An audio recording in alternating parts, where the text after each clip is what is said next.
Well, the search continues this morning for Nancy Guthrie. It's been almost a week since she was last seen. Investigators believe the mom of Today Show host Savannah Guthrie is still alive. The deadline from that ransom note, which directed the family to pay up by 5 p.m. yesterday, came and actually went. Investigators are now trying to verify if the note is real. The Guthrie family is releasing another plea for their mom. This is Camron Guthrie. I'm speaking for the Guthrie family. Whoever is out there holding our mother, we want to hear from you. We haven't heard anything directly. We need you to reach out, and we need a way to communicate with you so we can move forward. But first, we have to know that you have our mom. We want to talk to you, and we are waiting for contact. And authorities did make one arrest in this case. It was a person in California accused of trying to capitalize on the family and wrote their own fake ransom note to the Guthrie family in order to get paid. This morning, we're getting even more detailed timeline of the night that Nancy went missing, starting with this timeline back here, January 31st, 9:50 p.m. Nancy's dropped off at her home and her garage door closes.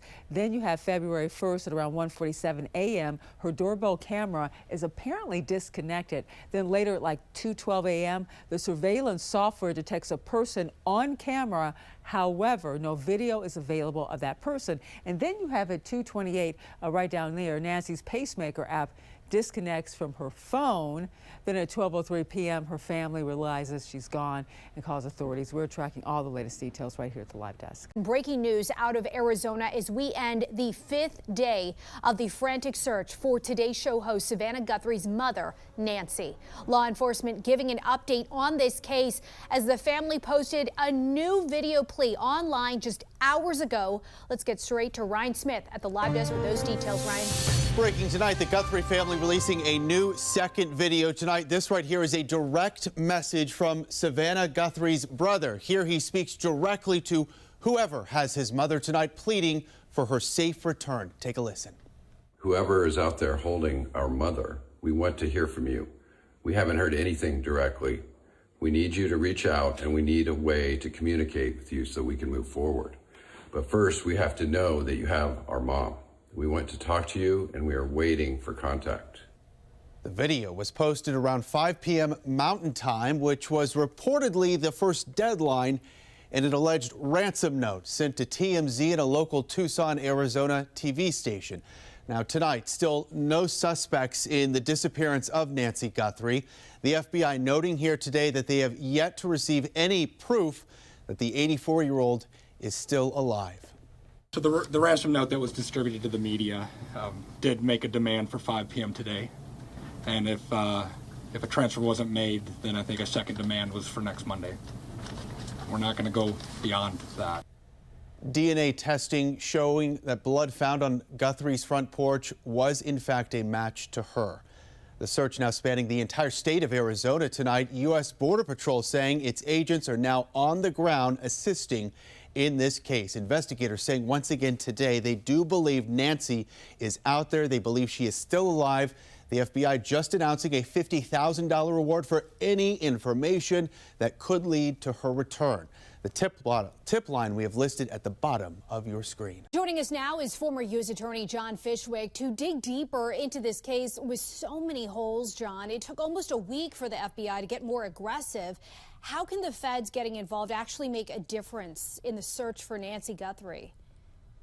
Dee, I think the FBI brings a tremendous amount to the table. They're the preeminent law enforcement agency in our country, and frankly all across the world they're the preeminent. They can have their profilers look at the type of person or persons who would have committed this horrendous crime. They bring in lots of agents who can interview people all over the country. They have databases they can examine for related crimes. They bring a lot to the table. I think the biggest challenge for the FBI and everybody is that there's no real video evidence from that house from that night that at least has been released yet, and that makes this a real challenge. But the FBI brings a huge amount to the table. What are you reading into the fact that there is no proof of life yet? According to the statements from authorities, I know that you were listening in on that news conference today. Yeah, so Dee, like all of America, we all hold out hope that there's something good that's going to happen here, that she's going to be found and that the bad folks are going to be apprehended soon. But she's 84 years old. She needs her medicine on a regular daily basis.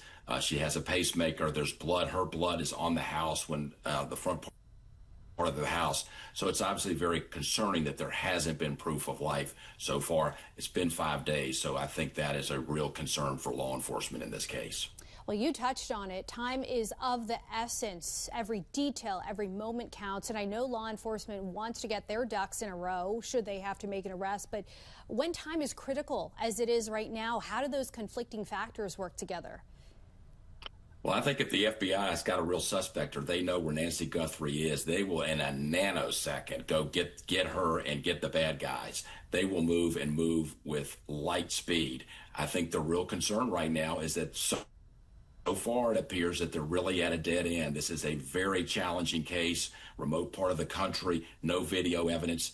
It's a tough case to crack, but I'm sure the FBI is on it. And if they get someone or they find out where she is, they will move in a nanosecond. And a puzzling case, as we've been reporting here, and we will continue as soon as law enforcement provide an update. This week also, John, the man accused of shooting and killing Charlie Kirk appeared in court. And again, there are calls to remove the prosecutor. This is the second time, I believe, that the defense has actually pushed for this. Is that the strategy, do you think? Is it just maybe just to delay the case? What could this mean for the death penalty push? What are your expectations on all of that? So, Didi, I think you're absolutely right. I think his legal team wants to do everything they can to delay this case because, after all, they say our client is facing the death penalty, so let's delay this trial as long as we can. So they're going to throw everything they can up against the board to see if anything sticks. The judge is not going to remove the whole prosecution team. Maybe one of the prosecutors will be removed, but the team is not going to be removed. But what this means is the judge and really the prosecutors, they want to be very careful and make sure that everything is done by the book because they know if Tyler Robinson gets the death penalty, there'll be years of appeals. The death penalty will not be off the table. These are just delays that his legal team is going to push on. Death penalty will remain on the table, but the judge, the prosecution, needs to make sure that everything is by the book so that from their standpoint, it's a fair trial and the results stand. Former U.S. Attorney John Fishwick, thank you for joining us tonight on the National News Desk to break all of this down. Thank you.